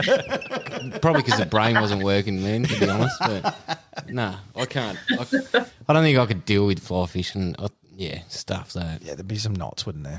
Oh, dude. Like a lot of patience. Yeah. Yes. And first few casts and you get you ended up doing a bird's nest. I'd just be like, fuck this. Hook in your ear or something like that. Yeah. I'm with you. Now, another question we ask all our guests, Ashlee, is do you have a bucket list destination to go hunting and a species that you definitely go after? Alaska. Yeah. Would be my destination, and my species would be caribou. Ooh. Yeah, nice. Really? Caribou? Yeah. Out of everything I want to shoot a caribou, yeah. Why caribou? Don't know, I just love it, I just have always wanted to shoot a caribou. Yeah, fair enough. Yeah. Fair enough. It's a random one. But I mean, if I went over there, obviously I'd shoot a few other things, but caribou on the top. Yeah. Is that on your cards in the future? Like, have you planned it or looked at planning it?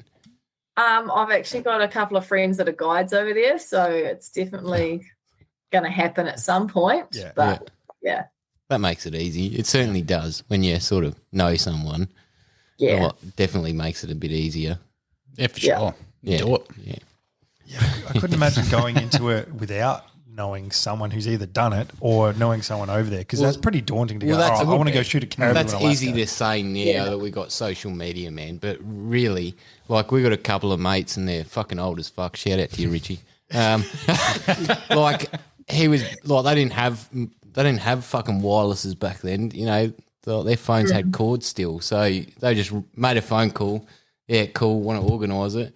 They went and booked their flights and shit through Flight Centre or whatever it was. And trusted everyone's still in the same boat. Yeah. Then suddenly landed in Johannesburg and was like, oh, this is fuck. Yeah, social media definitely makes things easier. Yeah.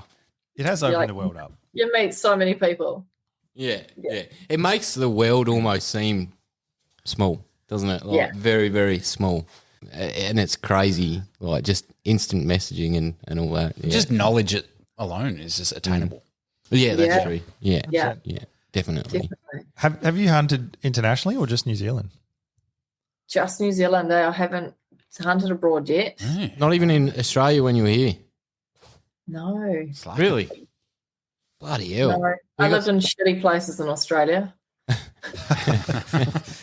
Tell like us Surfers where. Paradise and stuff. Oh yeah, was that just on holiday or were you over here for a bit? I lived for like good 4 months, I think, in Surfers. I hated it. Yeah. It was terrible. Surfer's Paradise. Yes. But it's paradise. It's literally in the name. No, God, no. Yeah, I but didn't like it. it's a very different kind of Australian there. It is. It's a holiday destination. Like it's Too much of a townie, to live in a 1-bedroom apartment with no lawn or anything. It's just not right. High rise. Yeah. Yeah. Okay, yeah, all right, yeah, all right, I get that. Yeah, probably pretty shit, to be honest. You probably should have branched out. I mean, we've got good chittle in Queensland. Like, going north a bit. Like, you could have smacked some like good chittle. Yeah, Charters it's on down. the list. I want to get over there eventually. And South Australia, don't knock the fallow here. There's some fallow kicking around in South Australia. Yep. As Caleb found out. Well, yeah. Caleb got a moose. Come to Australia for a fellow though. That's true. no, that's fair. The shit deer. I think you got most of your fellow covered over there. Yeah, we got fellow. Yeah, sure do. Would you head to Vic for Samba?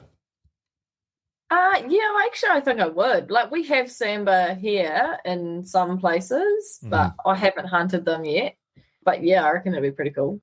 One species that I heard I didn't know about beforehand, but whitetail. Whitetail, you can get them down south in a place called Glenorchy. Yeah, nice. I think there's a small herd down there. And then Stewart Island, which is the little tiny island at the bottom of the South Island. Okay. Oh, yep. Yeah. So most people go there to hunt whitetail. Yeah. Mm-hmm. I didn't know that. I didn't know there was Yeah. whitetail. I mean, I don't think the heads are great by any means, but No if comparison to, if they want to shoot a whitetail, that's where you'd head. Yeah. Yeah, well, like New Zealand compared to the States, well, yeah. Well, I guess bit, one, bit of different travel time. like social media, But it'd obviously. be a lot cheaper. Yeah, exactly. yeah. Pre-COVID, actually, I had a friend that went to the South Island and he had to buy a pack as well out of this. I remember him like stating this and saying, I bought a pack out of this money as well. But he did the South Island from return for $1,500. Yeah. Yeah. Hired car, the whole lot. Yeah. I don't think he got anything. I think he's a pretty average hunter, actually. So we're not a $1,500 trekking expedition. If you don't know where you're going, it's such big, vast country, and I think like there's definitely some Americans that go, let's go to New Zealand. It's going to cost us nothing because there's no tags, there's no fees like over there. And they go out on their own and they get nothing because they don't know where they're going. Yeah. Like you need a little bit of knowledge as to what spots are worth going to and stuff. Yeah. But Local So knowledge is easily- always the best, isn't it? Like, you got to can't beat ask, it. otherwise you're just not going to get anywhere. Yeah, exactly. So it might cost you next to nothing, but you end up with next to nothing at the same time. You don't know where you're going. So Yeah, actually, was it our first snow trip to Victoria High Country?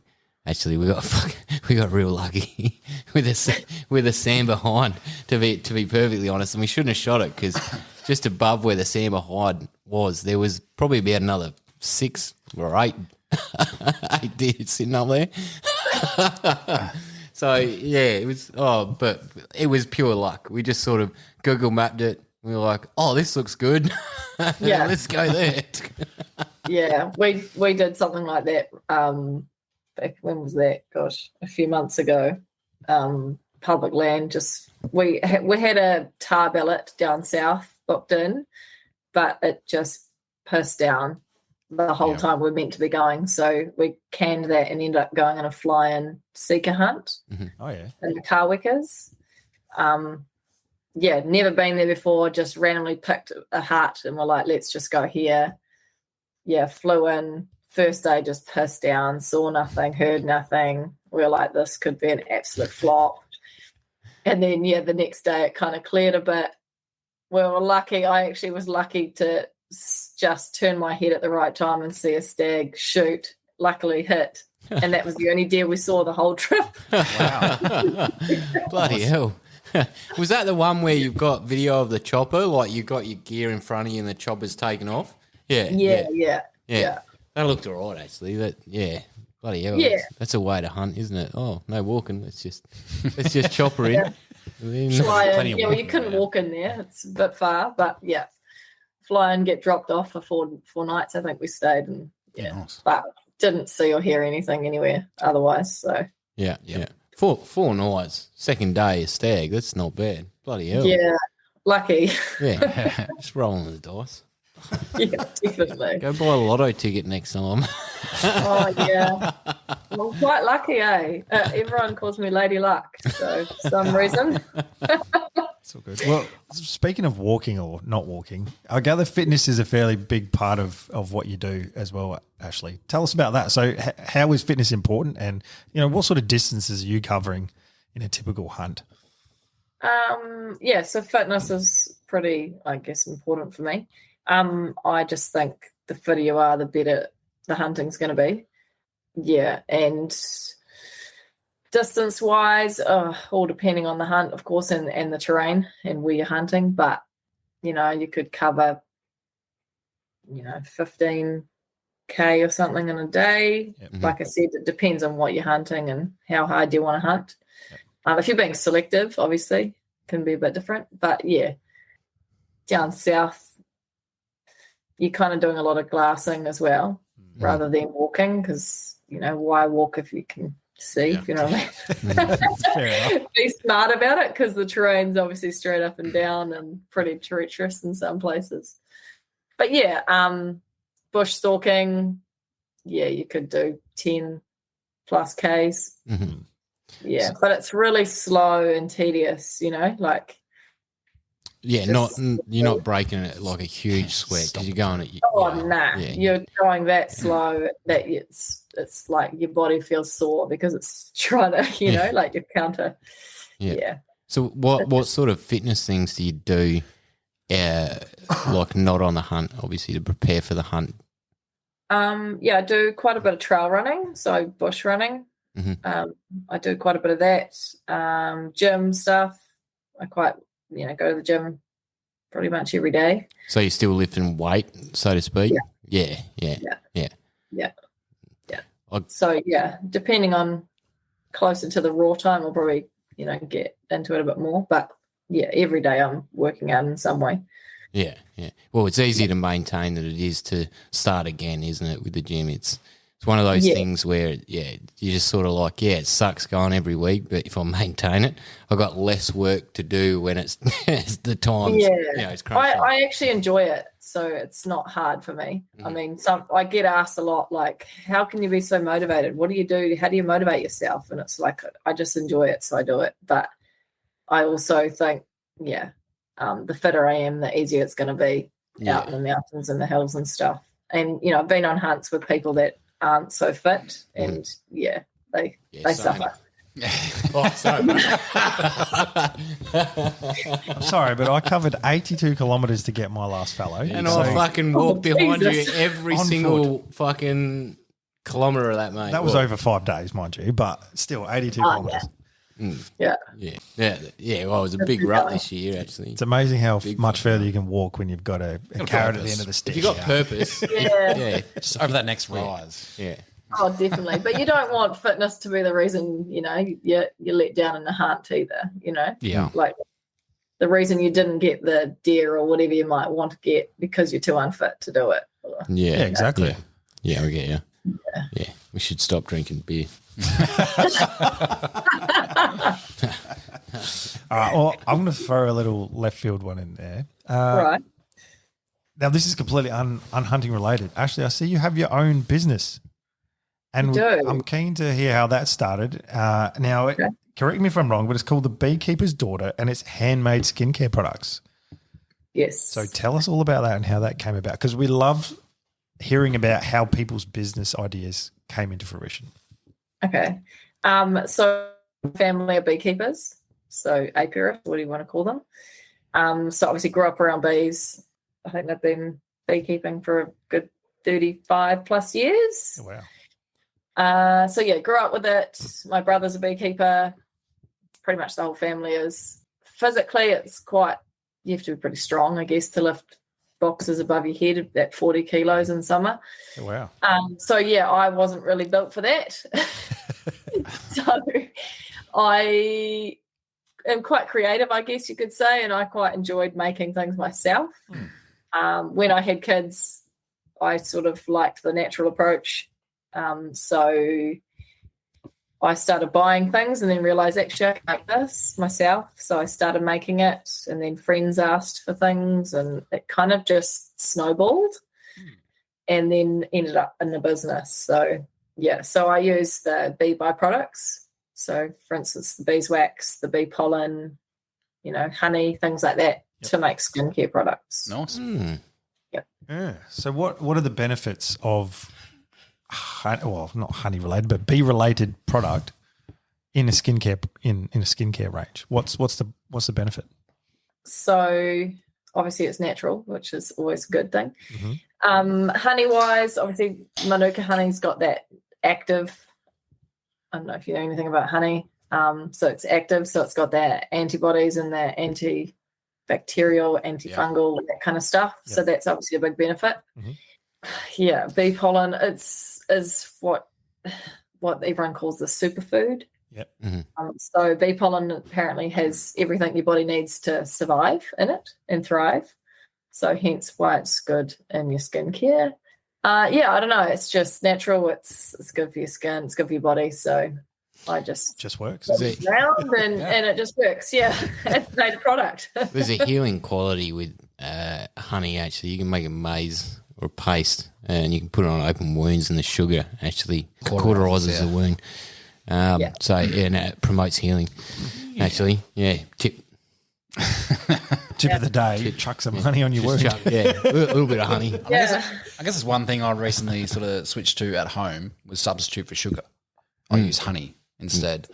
And I'm liking that. Still sugar, so for coffees and all that. Yeah. In your coffee. In my coffee. Yeah. It's good. I rate it. I mean, I've tried it when I've run out of sugar.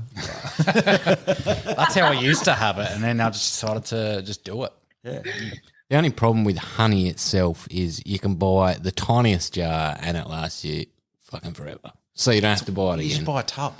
So I buy a 500 because honey doesn't go 500 mil tub. Great. Yeah. And it just like you'll use it over the next 5 years. Yeah, it's fun. Right. Yeah, it doesn't. Yeah, but as a business point of view, one customer every 5 years. That's not great for honey. That's why they charge a large amount for that honey. It's expensive though. Yes. Yeah. Good honey's expensive. Yeah. I mean, we sell all our honey in drums to one big buyer that then goes to China and places like that. So. That's perfect. Then you don't have to worry about packaging and all that crap as well. No, exactly. Yeah. Perfect. Well, speaking of where you buy things, how do people buy your products? Is it just a New Zealand thing, or do you distribute online or anything like that? Yeah, so I've got a website online. So, yeah, I do send overseas and stuff. So Nice. Yeah. Beautiful. Well, jump on. Check out that.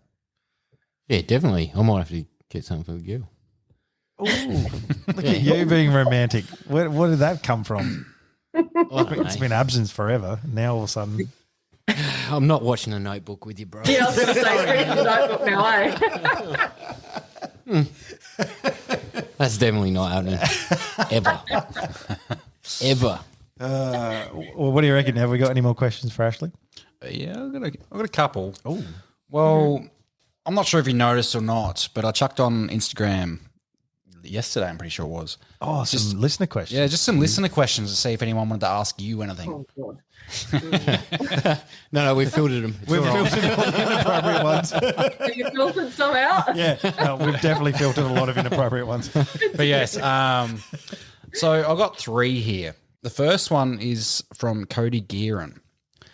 Who is a better hunter, North Islanders or South Islanders? Oh, God.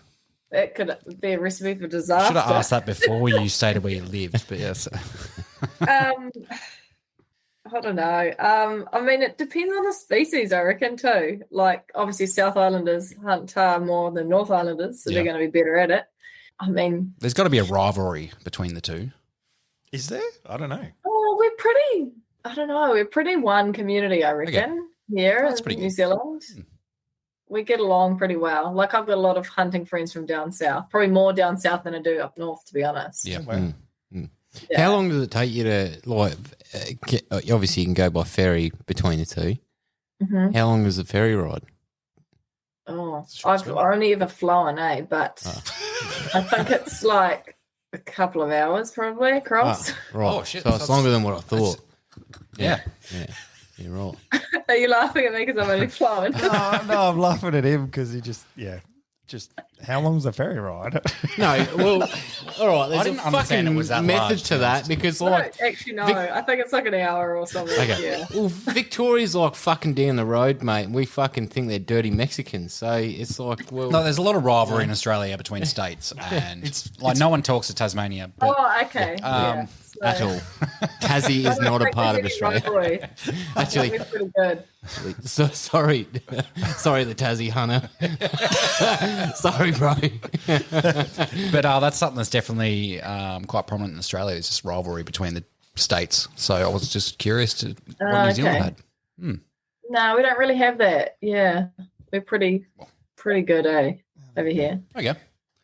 All right. Well, so moving on to the next question is Louisville Slugger 1990 Oh, God. favorite caliber and why? Favorite caliber? Well, it's going to have to be a 308. Hell yeah. Yeah. We are on board. Why? I mean, Because it fucking rocks. It just does everything. yeah, it's most anything you hit. Enough said. Well, I think for me, 308 is something that's just availability of ammo is Especially now. Yeah, Yeah. definitely. Have you got a shortage of everything over there?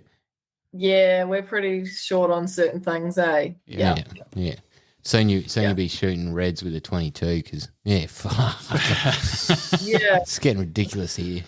Yeah. And then people panic buy like anything. They've actually restricted here in South Australia at a couple gun shops the amount of primers you can buy Really? at one time per Wow. day. Yeah. It's kind of understandable because there's people that are buying or just Panic buying buying. in massive Yeah. bulk Yeah. and the none average for anyone person else. can't get any. Yeah. So, and Wow. they somehow seem to know when it's coming in and they'll just buy the shop out. Yeah, well, we went to buy 7mm Rem Mag bullets and couldn't find anywhere. None. Yeah. For when we were going down south. Yeah. Just none. Yeah. So this is, like you said, the 308's, prevalence. It's everywhere. And even if it's not do you reload? Nah. No. So even if it's not the factory ammunition, like the same style, you can at least get 308. It could be like PPU or Remington or something fucking terrible. But like at least you can get it, Yeah. Yeah. It's a lot more accessible, definitely. Yeah. Definitely. Yeah. It's fucking tough times. Hang on, before you go on, the other reason certainly for me that I picked 308 was for medium and large game in Australia, you're covered. You can with 308 you can shoot anything. There's no minimum requirements where we live, but if you go over the border, there's minimum caliber requirements. So you need at least a 270 if you're going to shoot a Samba in Victoria. Yeah. So is there any that sort of thing in New Zealand? No. Sweet. Sick. I'm wild going one. over and I'm Let's go. buying a Ruger 1022 and I'm just going to be like, blah, blah, blah, blah. You can shoot whatever caliber you want. Oh, awesome. That's how it should you be. have- That's pretty good. Whether it goes down is another story. You have semis still over there? Obviously, That with changed everything that recently. happened. There was a big push. No, they've been banned, like completely banned. Yeah, so they had the gun buyback system. So the government brought your guns back at a price. Were they reasonable prices? Well, no. There's no reasonable price to give up your semis, mate. None. No, here are So some let people- our fucking listeners hear that and fucking ingrain it into their heads, Okay, mate. compared to market value, what was Oh, the you prices? didn't get market value for them, no. No. But you had no choice. Yeah. So it was either Yeah. go back and get some money for it or get it destroyed. So Because there's stories of like people manufacturing their own just makeshift firearms to take in the buyback and getting money for it. Look, And- I heard it. I had a story when I was young. South Australia's second buyback. I think it was the second federal buyback. And I had a friend when I was working at the range, and he bought. It was some sort of Ruger pistol. I can't remember what it was. Quite hefty. It was a 454 Kessel. I'm pretty sure. And he's gone. They pretty much brought the buyback in. He's gone, handed in his pistol. They've given him $3,000 and the gun was $8,000. He's gone back out because he's got his license and bought two. Just as a big fuck you to the government. It was some sort. I'll have to admit, it was some sort of special edition or whatever. So it was appraised. Yeah. But the government certainly isn't going to.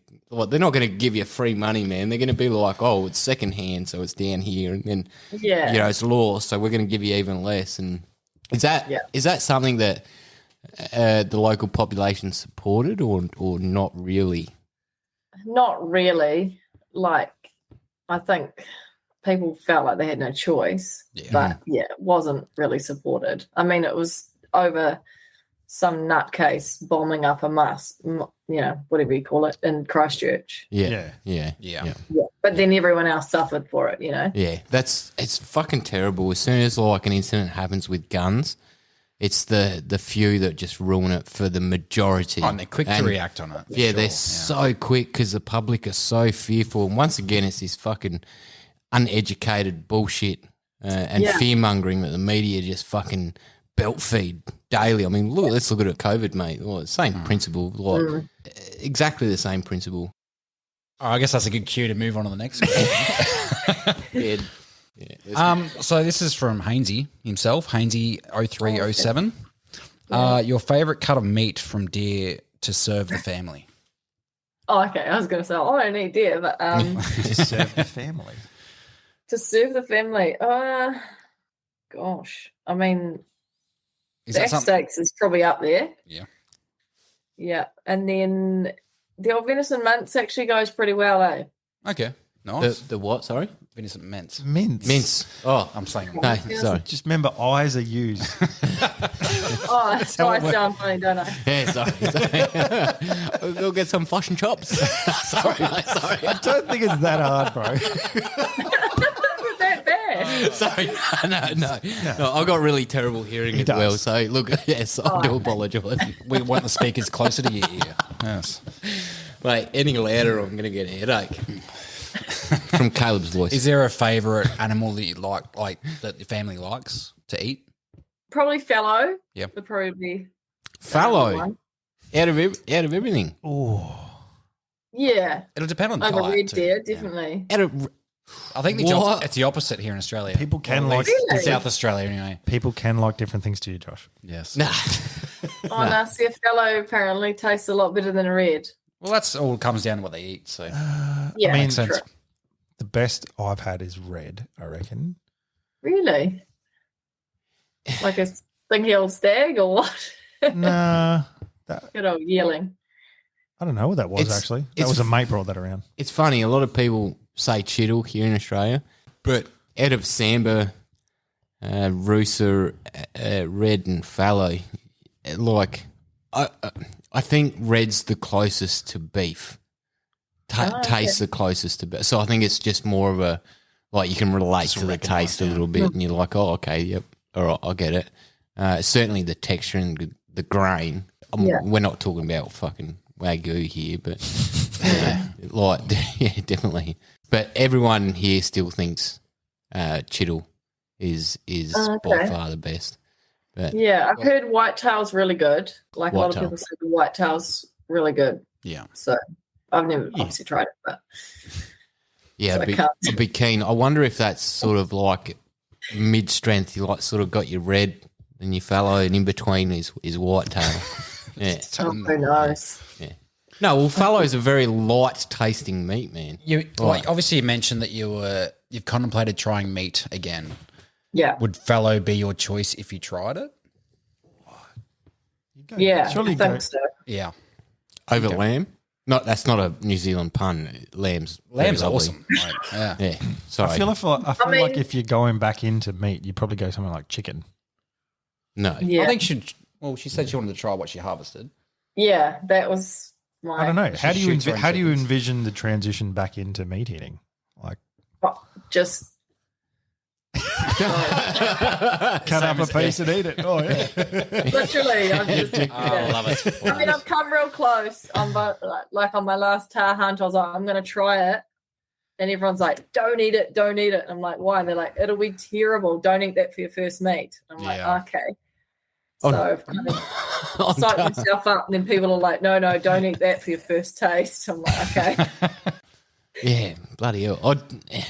I still think mince is the best bet because the texture's not like you can't.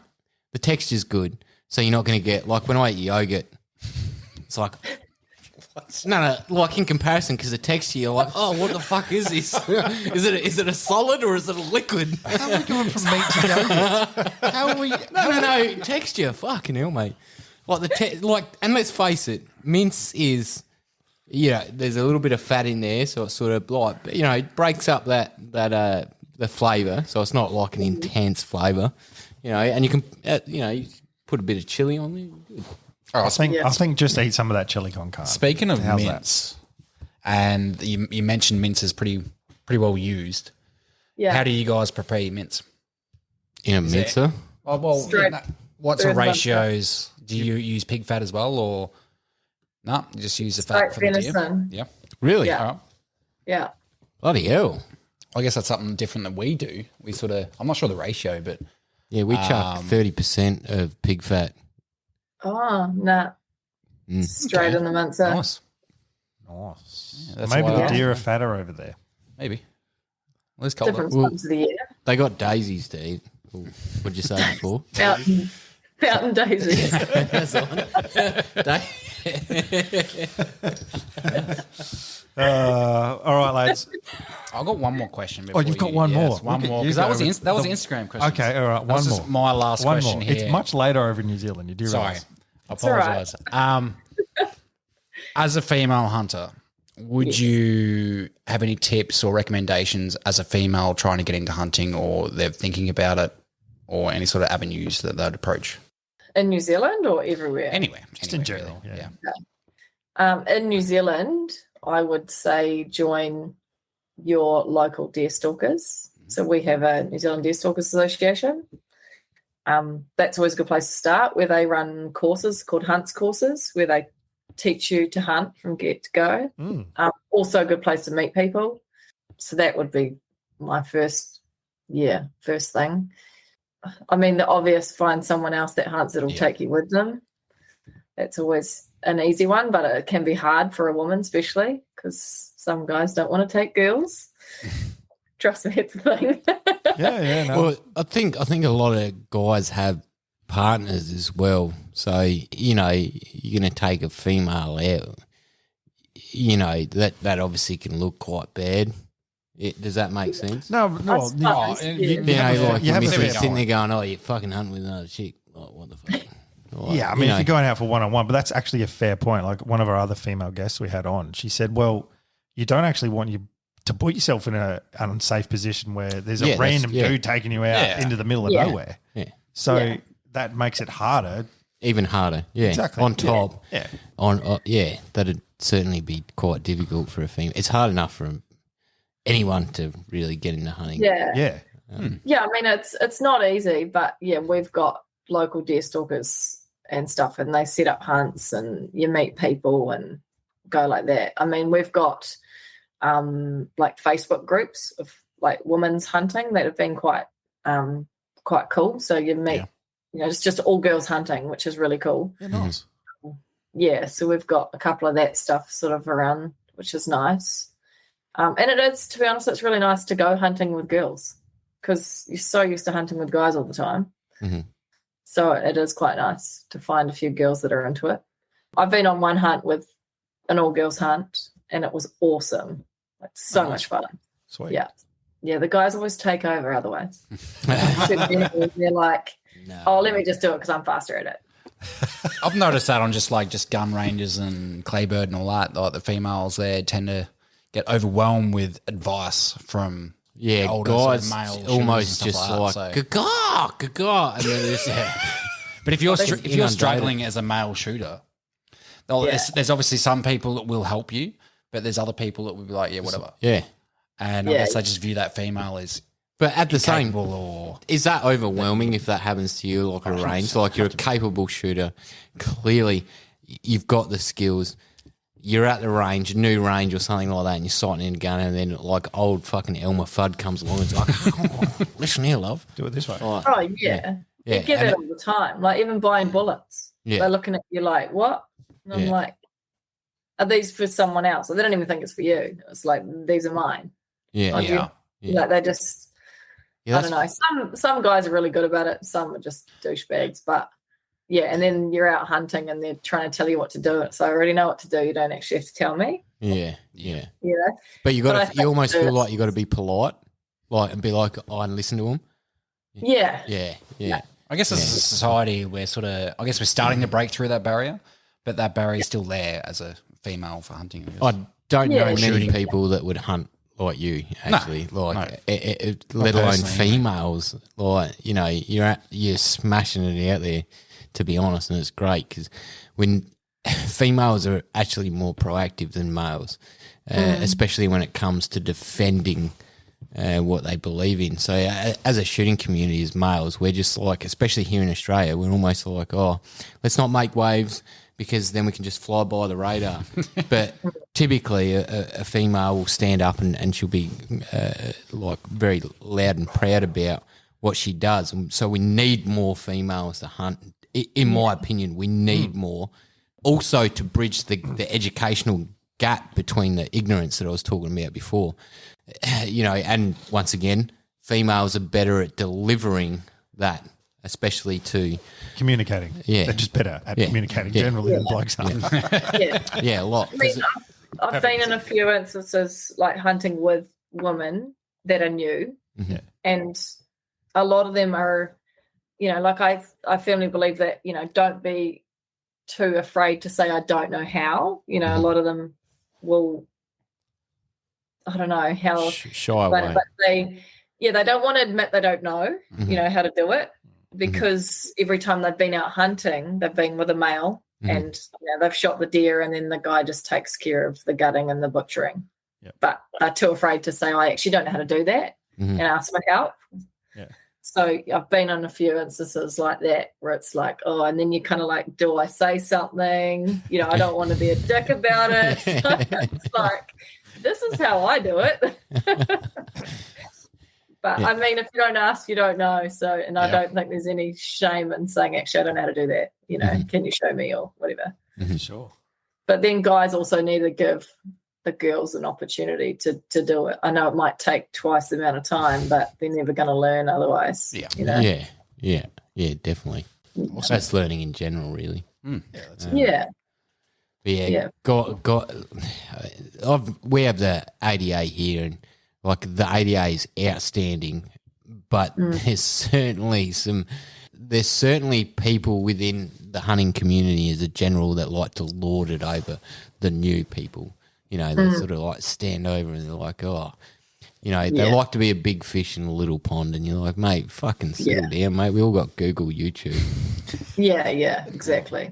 Yeah, and being a woman, it's hard to be taken seriously in the hunting scene, I guess. Yeah.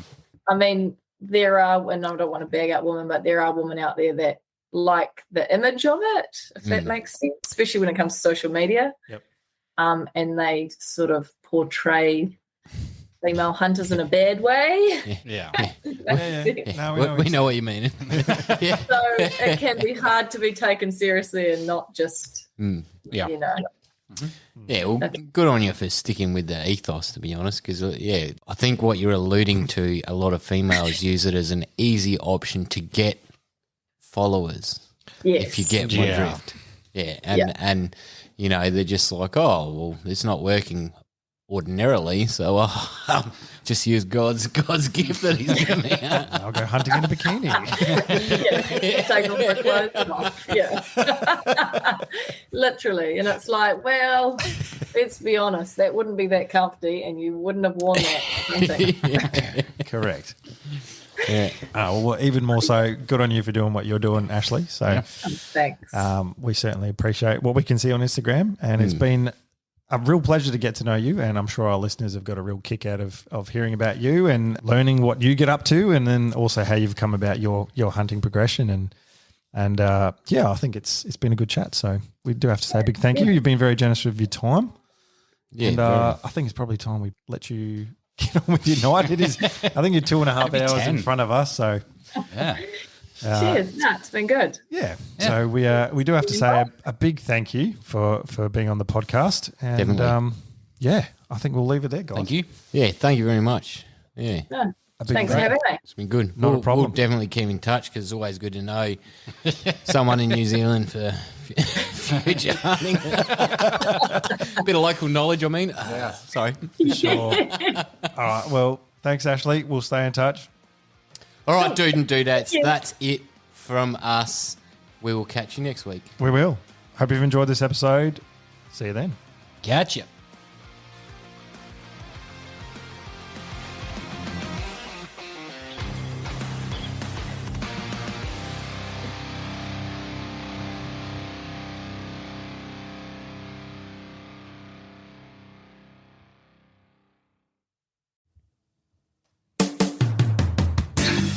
G'day, dude and dudettes. Josh here. Do you find it hard to keep your long, hard barrels free from gun STDs?